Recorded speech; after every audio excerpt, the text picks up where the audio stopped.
Olá, legal! Sejam muito bem-vindos ao Super Táticos, o teu novo podcast de esportes de Pelotas para o mundo. Vamos falar muito a respeito de futebol e esportes em geral. E já que tu estás aqui nos acompanhando, aproveita então, deixa o teu like, te inscreve no canal para nos seguir, para dar aquela força e receber tudo, absolutamente tudo em primeira mão. Com muita alegria, muita satisfação que começamos este novo projeto e ao meu lado, ninguém, nada mais, nada menos que o professor Marcelo Parmegiani, ele mesmo, um grande colega, um grande amigo, onde nós vamos debater muitos temas interessantes, vamos também trazer em outras oportunidades convidados, então vai estar muito legal, tu não pode perder, te inscreve ali, deixa o teu like, deixa o joinha. Professor Marcelo Parmegiani, satisfação, professor. A gente aqui novamente numa mesa para debater e temos muita coisa o que falar, não é, professor? É verdade, a satisfação é toda minha, Charles Garcia, vocês, eu espero que estejam todos muito bem.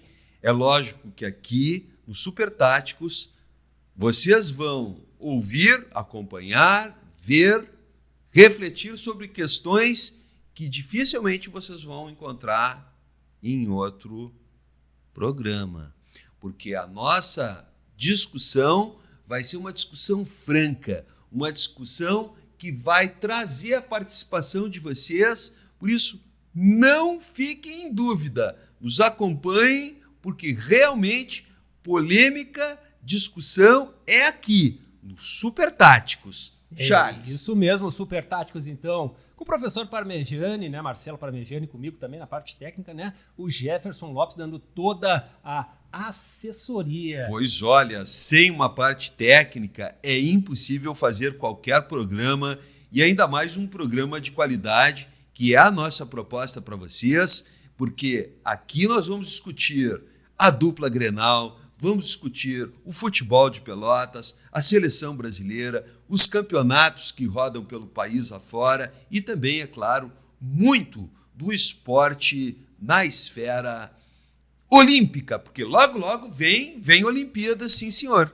Assunto é o que não falta, professor Marcelo Parmegiani, mas o tema do momento, para a gente começar a polemizar, seleção brasileira, professor Marcelo Parmegiani, que eu nunca imaginei que fosse dar tanta dor de cabeça para nós torcedores, e em especial profissionais, trabalhamos com o futebol, somos analistas, somos os Super Táticos, Você vai nos acompanhando e vai se acostumando com esse termo também.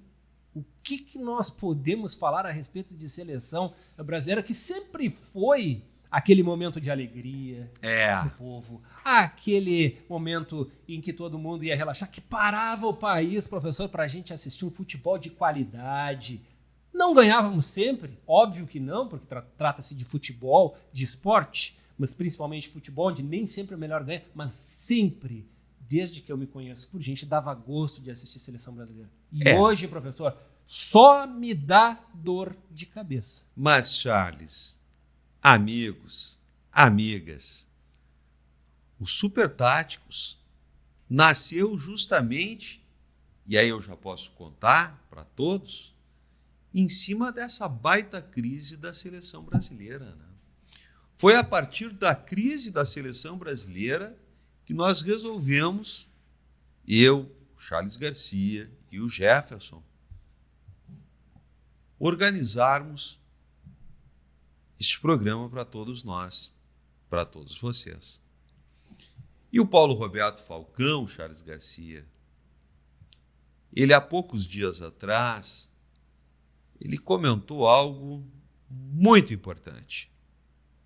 Falcão que foi um craque, Falcão que marcou época, não só no internacional, mas também no futebol europeu. O rei de Roma.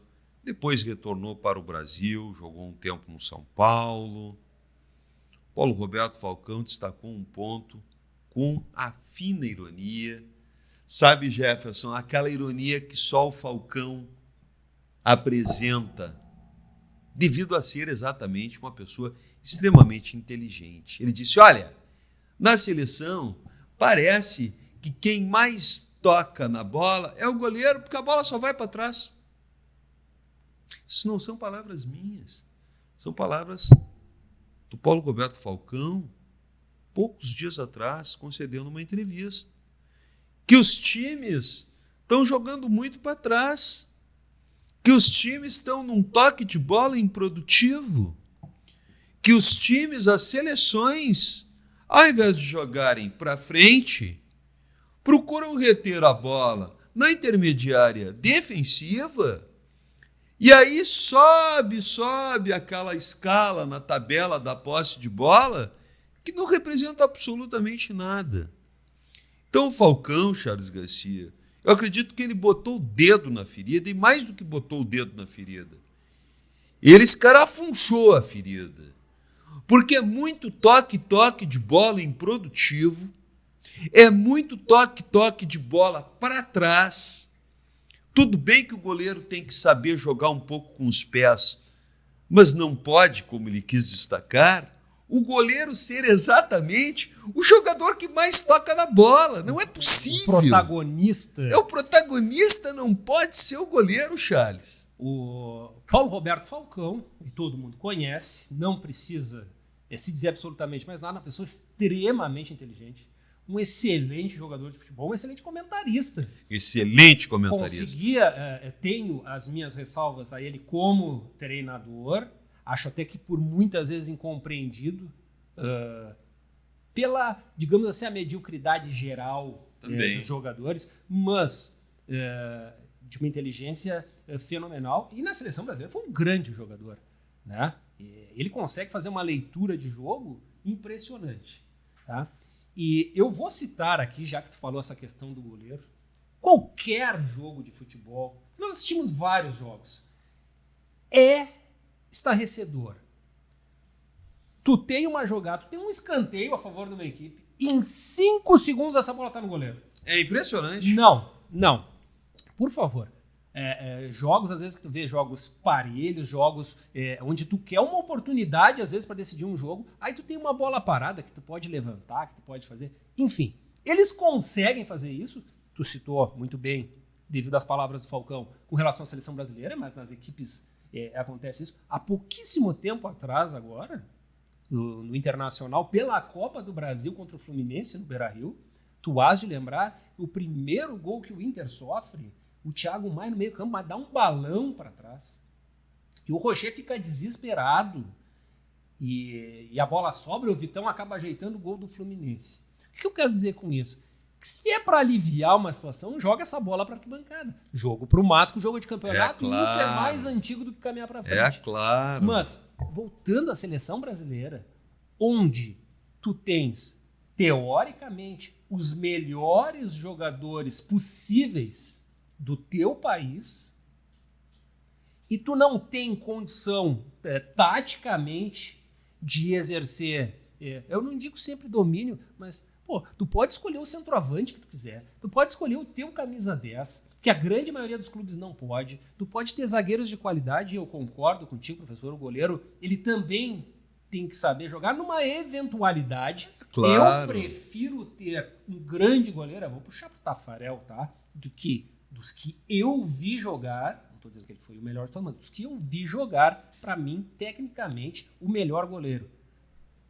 E aí vem a polêmica se agigantando mais. Por quê? Tu falaste agora em bons zagueiros, bons jogadores. Logo depois de ouvir o Falcão, eu escutei nada mais, nada menos do que um grande cantor. Um grande cantor uruguaio. Eu estou falando de Atílio Gennaro Anchieta, um dos maiores zagueiros do mundo, que teve a incumbência de marcar, entre aspas, o Pelé, que era imarcável, que foi zagueiro por anos e anos a fio nos anos 70 do Grêmio, e o Anchieta destacou: futebol brasileiro hoje é muita bola para trás. Então, aqui no Super Táticos, nós não vamos poupar na questão da crítica. Uma crítica sempre muito respeitosa, mas uma crítica sincera, não buscando like, não fazendo populismo, não fazendo venha cá e fica comigo nos Super Táticos, não. Nós vamos trabalhar o que nós acreditamos que seja o melhor para o futebol brasileiro. E o melhor para o futebol brasileiro, na minha opinião, é não ter o Ancelotti de técnico. Na minha opinião, o futebol brasileiro tem que pegar e acabar com essa bobagem de técnico estrangeiro ganhando milhões para perder para a Bolívia. Ah, mas tem a altitude. Ah, mas se jogar na Bolívia alguém vai morrer. Tá bem, é verdade. A altitude é um empecilho, é um problemão fisiológico, não há sombra de dúvida com relação a isso. Mas e os outros jogos, hein? E as outras partidas, hein? Não dá para pensar em técnico estrangeiro, pelo menos na minha opinião, Charles Garcia. Eu não sou dono da verdade, mas aqui eu falo com franqueza. Na minha visão, tem que se trabalhar com um técnico daqui, com jogadores daqui, com jogadores que joguem aqui, com jogadores que façam um trabalho de compactação na intermediária defensiva e que saiam rapidamente para frente e que trabalhem naturalmente. Olha, um bom 4-4-2 feijão com arroz. Estão rindo? Pois é. Paulo Roberto Falcão defende um 4-4-2, Charles Garcia. A respeito disso, professor, né, do que tu estavas falando, trazer alguns números que são importantes para contextualizar todo esse momento terrível que vive a seleção brasileira, que terminou na 5ª colocação das eliminatórias, com 28 pontos. Nada contra ficar atrás da Argentina. Argentina, atual campeã do mundo. Equador tem uma boa seleção, Colômbia, Uruguai tem força. Mas o Brasil ele não pode ficar 10 pontos atrás da Argentina, tá? E ficar apenas 8 pontos à frente da Venezuela em 18 jogos. O que eu quero dizer com isso, professor, e o amigo que nos acompanha? A pobreza técnica... Aí tem a amiga também. Tem a amiga também. Elas estão acompanhando o Super Táticos, Charles Garcia. É a força do hábito, né? Ao amigo e à amiga, todos que nos acompanham. Isso é importante, né? A gente vai aos poucos. Não pode uma seleção brasileira com esses... Mas o que esses números... Por que eu trouxe esses números? Porque eles apresentam a realidade da pobreza técnica do futebol brasileiro. O professor colocou a sua posição com relação ao Ancelotti. Na minha opinião, me parece um desespero da CBF. Não que o Brasil fosse ficar de fora, e claro que a gente não pode colocar tudo na conta do Ancelotti neste exato momento, porque ele teve a participação em poucos jogos, nós tivemos outros treinadores, tivemos Dorival, enfim. Só que, independente de quem ali esteja no comando, não rende. Não rende. E não rende por quê? Por questões táticas, não rende porque não há uma diversidade de jogadores. E o que eu quero dizer com isso?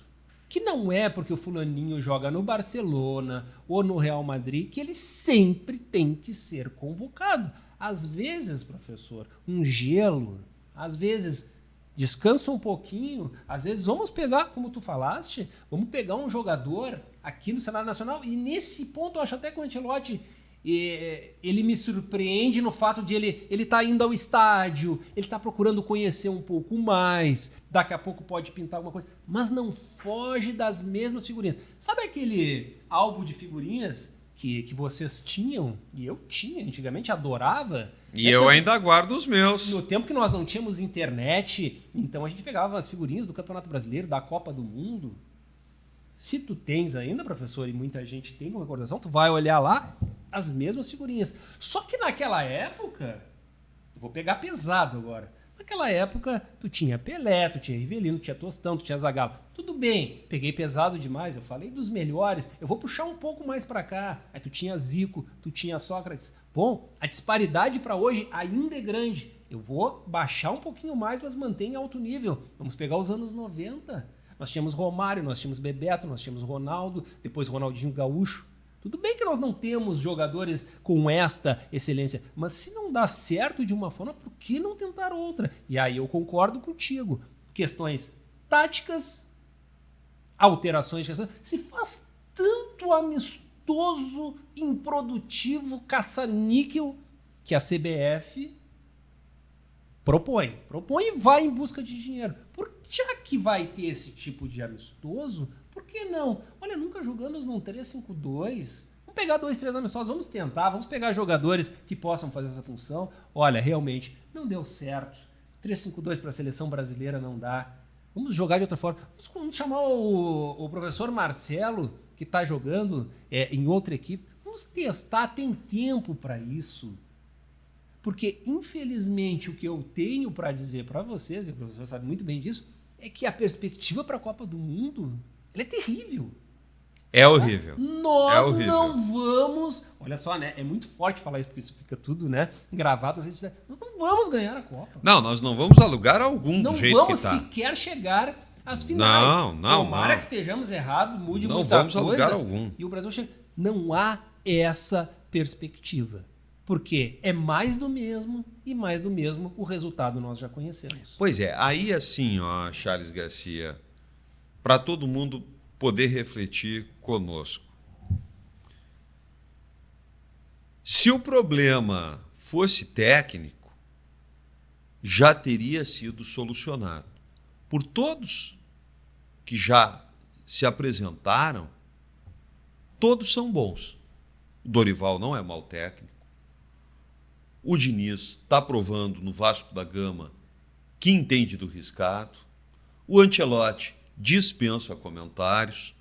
Então o problema não é comissão técnica. O problema é o critério de convocação. E aí eu vou pegar pela camisa 1. Será que o goleiro do Vasco não teria espaço na seleção brasileira? Será que o Léo, goleiro do Vasco, não poderia pelo menos ser um terceiro goleiro na seleção brasileira? Agora eu vou pegar e vou jogar lá para frente. Lá para frente. Peguei o goleiro, vou pegar um atacante. Certo? Será que lá na frente eu não posso aproveitar um menino que estava no Botafogo até ontem e saiu, que é o Luiz Henrique? Que já foi convocado, é verdade. Mas será que não dá para dar uma sequência para ele? Essa questão da sequência, já te passando a bola, esta questão da sequência, ela teria que vir agora com os amistosos. Porque agora é momento de definir uma equipe para a Copa do Mundo. Porque essa equipe que jogou as últimas partidas das eliminatórias, quanto a ela eu sou muito pessimista. Porque ela tem jogadores veteranos que não têm mais recuperação na zaga lá atrás. Pô, e o pessoal está pedindo no Rio de Janeiro a escalação, a convocação, a braçadeira de capitão para o Thiago novamente. Não. Aí não dá. Aí não dá. Aí larga o boné e vambora. Aí não dá mesmo. Não tem então, tem que ter uma reconstrução da seleção a partir dos goleiros. Eu não digo que o goleiro Alisson não deva ser convocado, não é isso. Muito bom goleiro. Não é isto. Mas eu acredito que o goleiro do Vasco merece um espaço na seleção brasileira. O Luiz Henrique merece um retorno para ter uma sequência na seleção brasileira. E por aí vai. Porque muita figurinha carimbada que chega na hora da decisão não avança. E para deixar bem clara a minha posição, Neymar, esquece o Neymar. É ex-jogador. Não vai render absolutamente nada mais, nem no Santos, nem em lugar algum. Acabou a carreira do Neymar. Professor, eu sei que tu já está entrando e o nosso nome do programa ele é sugestivo super tático, a gente precisa analisar isso, mas infelizmente, e isso me deixa muito chateado, eu acredito que para todo mundo que gosta de futebol e seleção brasileira, muito antes das convocações ou de uma preparação para uma Copa do Mundo há 4 anos, existe, e todo mundo sabe, na CBF, questão de empresários, questão de preciso vender um jogador para um determinado mercado. Na Inglaterra, pelo menos, era assim. E para este mercado, para o jogador ser contratado, ele precisa passar pela sua seleção. O que a CBF faz? Vai lá, contrata o professor Marcelo Parmegiani. Ganha uma beira. Ah, mas é porque o jogador estava merecendo. Talvez tivesse. Mas não é essa questão. Eu acho que muito antes dessas questões de dentro do campo de futebol, as quais eu concordo plenamente contigo, que ninguém aguenta mais ver essa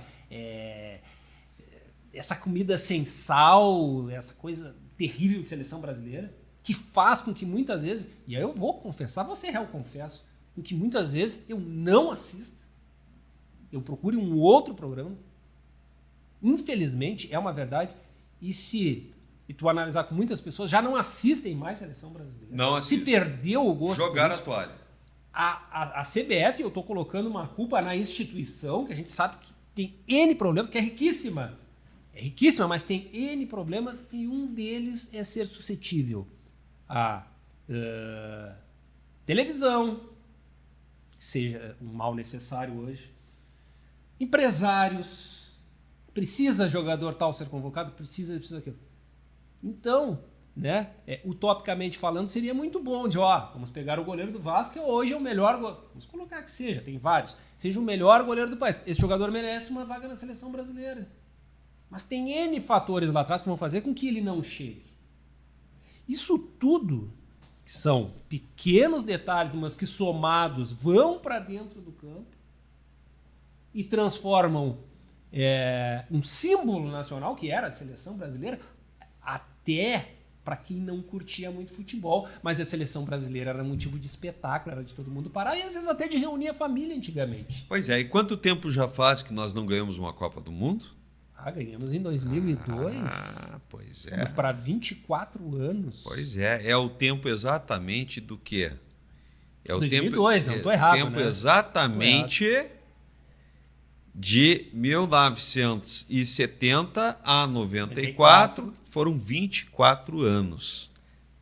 Um detalhezinho. Então, repara, é complicado. Um detalhe, professor. Eu lembro na Copa de 94, na preparação da Copa e todos aqueles problemas que tínhamos com o Romário, inclusive nas convocações, mas o baixinho resolvia, tá?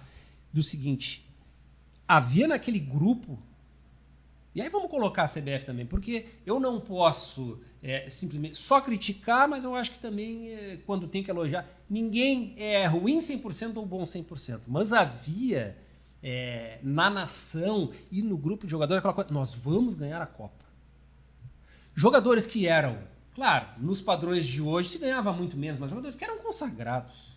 Romário, o Raí jogando uma enormidade na seleção, não rendeu. Tutinhazinho, Tafarel, muitos jogadores, Dunga, que foram criticados e execrados na Copa de 90, naquele jogo que perdemos para a Argentina, tu vais lembrar disso. Me lembro. Que jogamos muito melhor, mas perdemos. Aí tu olha do outro lado, tem Canidia, tem Batistuta, tem Redondo, tem Ayala, tem... Careca.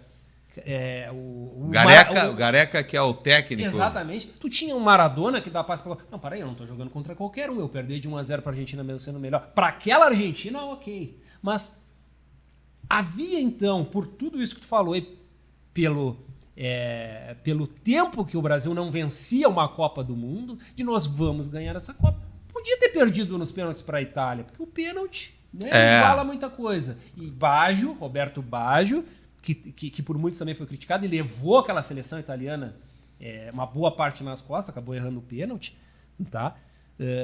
Mas o Brasil tinha gana, o Brasil tinha... Os jogadores adoravam jogar na seleção brasileira. Hoje, jogadores que não ganharam absolutamente nada, ganharam muito dinheiro, já estão ricos, mas não ganharam nada esportivamente falando, eles olham como se fosse um favor, eles não dão um autógrafo, para eles tudo é difícil. Mas o que é isso?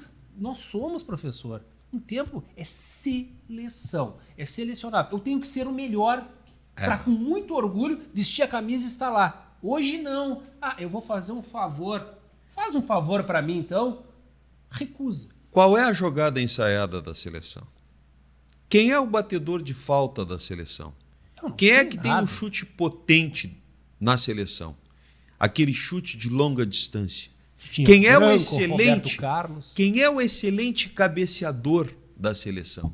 Qual é a alternativa da bola aérea para a seleção? Qual é o velocista de arranque de contra-ataque da seleção?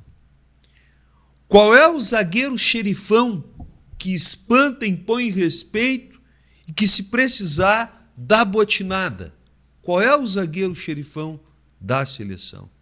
Qual é o lateral que chega e articula, marca bem, vai à frente, vai à linha de fundo, faz o facão, chuta de média a longa distância, bate falta? Não temos mais Nelinho, não temos mais Éder Aleixo, não temos mais um coração vibrante que é o meio-campo articulador. Essa seleção, ela só vive do cartaz individual dos seus jogadores que estão lá no velho continente, no continente europeu. O Ancelotti já viu que é um abacaxi, mas ele está ganhando muito dinheiro. E não vai ser surpresa para mim e nem para vocês dele começar a mexer agora radicalmente na convocação da seleção.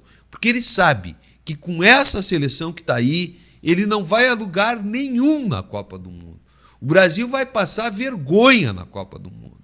O Brasil, amigos, amigas, o Brasil foi quinto colocado numa eliminatória com Bolívia, com Chile, com Peru, com Venezuela, com Paraguai. Mas o que é isso? Aliás, mas o que é isso? Empatado em pontos com o Paraguai, que foi o sexto. O Uruguai, claro, o Uruguai é uma camisa pesada, com 28 pontos, mas não pode, né? Não pode. Não pode. É outro patamar. É outro patamar. Eu sei, professor, que nós temos assunto de seleção brasileira para falar o ano inteiro. Tem. O ano inteiro. Tem. E seleção brasileira sempre é pauta. Mas, puxando um pouco, ainda falando a respeito de futebol, mas puxando um pouco a brasa aqui para o nosso assado, para a nossa cidade, nós temos, né, o troféu Rui Carlos Osterman, uma homenagem ao grande jornalista, grande pessoa, professor Rui Carlos Osterman. Espetacular, né? Esse mereceria um quadro da Arte da Moldura. Claro. Na José Lins do Rego 404, Arte da Moldura. Visita as redes sociais da Arte da Moldura. Fabiano e equipe estão sempre prontos para te atender muito bem. Atendimento por WhatsApp, entrega, claro, molduras, porta-retratos. Trabalha também com fotografias antigas, aquelas recordações de família. Arte da Moldura, ali sim, dá para emoldurar muita coisa bonita da nossa seleção, Charles. É verdade, né? Então aí, arte da moldura. Mas então, falando, professor, a respeito do troféu Rui Carlos Osterman, nós temos as equipes de Pelotas, tanto o Brasil quanto o Pelotas, para estrear. O Brasil em casa contra o Gaúcho e o Pelotas em São Leopoldo contra o Aimoré. Houve até uma mudança nesta primeira rodada e eu acredito que vai ser uma tônica, vai ser uma constante, mudanças principalmente de horários, porque futebol em Pelotas 19 horas é extremamente complicado. Pela questão comercial, né? As pessoas saem, a grande maioria, do serviço 19 horas, porque a princípio nós teríamos até um brapel marcado para uma quarta-feira 19 horas. E esse inverno rigoroso não tem condição, não tem condição. O que eu quero dizer com isso, professor? O Brasil estreia no Bento Freitas, na quarta-feira, contra o Gaúcho, às 20h30, melhorou bastante. Melhorou. Isso vai fazer com que o público também esteja mais presente. E depois nós temos o Pelotas. O que nós podemos... claro, nós não temos ainda, nós não vimos essas equipes jogarem e tal, mas que expectativa pode ter o torcedor da dupla Brapel, não só para a estreia, mas também para o restante da competição, onde buscam o título, se possível, ou a vaga para a Série D, que pode também ser conquistada daqui a pouco até numa semifinal de campeonato. Pode. Nós temos Inter e Juventude, Pode. que eles já são seriados, então não contam. Nós temos 6 equipes para uma vaga na Série D, especialmente para nós. E 2 são de Pelotas. Duas são de Pelotas. Brasil e Pelotas, pelo que nós estamos vendo da montagem dos grupos, o que nós podemos esperar, tanto do Brasil quanto do Pelotas, professor? Olha, Charles Garcia, o Pelotas está no bom caminho.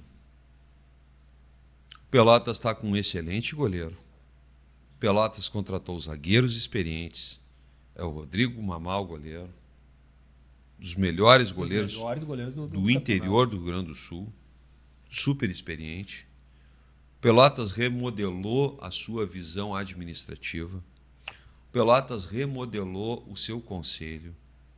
O Pelotas está com um projeto, está com gana, está com sangue nos olhos. Eu acredito que o Pelotas está no bom caminho. O Pelotas está fazendo um time para vencer a Copa Rui Carlos Osterman. O Pelotas está fazendo um time já pensando numa competição maior. E a competição maior para o Pelotas é justamente aquela que vai lhe dar possibilidade de retornar para a Série A, que é a competição do acesso. Então, tendo uma base forte a partir do trabalho desse último quadrimestre, Pelotas encaminha um bom ano de 2026. O que me deixa preocupado é o calendário que a Federação Gaúcha de Futebol está querendo fazer para o ano que vem. Que o acesso pode ser, inclusive, no segundo semestre. Eu não vejo isso aí com bons olhos. Eu acredito que, apesar da Copa do Mundo, o acesso deveria ser repensado para começar ainda no primeiro semestre. Porque a Copa do Mundo é uma competição de 30 dias, 35 no máximo. Tá certo que essa Copa do Mundo agora vai ter uma disputa com maior número de seleções, com 3 países sede, o México, Estados Unidos e Canadá, não é mesmo? Mas mesmo assim é uma competição que não vai gerar uma paralisação superior a 45 dias. Então poderia ser feito um trabalho já no primeiro semestre. Pelotas está no bom caminho, insisto e repito. Repetir às vezes faz muito bem. Já o Brasil, para o Brasil poder vingar e sobreviver, ele precisa articular a negociação da SAF. Então, Charles, eu espero muito, porque eu estou vendo o Brasil com vontade de se reorganizar e eu acredito que para a cidade de Pelotas, olha, tanto o Brasil como Pelotas, se avançarem, um vai abocanhar a vaga lá no fim, e que vença o melhor. Muito bem, análise então do professor Marcelo Parmegiani. Rapidamente, só passando então, o Brasil estreia na quarta-feira, do dia 17 às 20h30 no Bento Freitas contra a equipe do Gaúcho. O Pelotas no sábado, do dia 20, às 15h30 lá no Cristo Rei contra a equipe do Aimoré. Satisfação, professor, então, no na nossa primeira participação do Super Táticos. É verdade. Outros ainda virão por aí. Claro, nós precisamos nos entrosar, o time está se entrosando. É a primeira partida, é o primeiro episódio, nós contamos com vocês. Fiquem conosco e aguardem o próximo. É isso aí, pessoal. Então, o Super Táticos, lembrando mais uma vez, te inscreve no canal, dá o joinha, dá aquela força para nós e tu te inscrevendo ali, tu vai estar sempre em primeira mão recebendo as notificações de tudo que acontece dentro do nosso programa. Mas então esse foi o nosso Super Táticos. Até a próxima!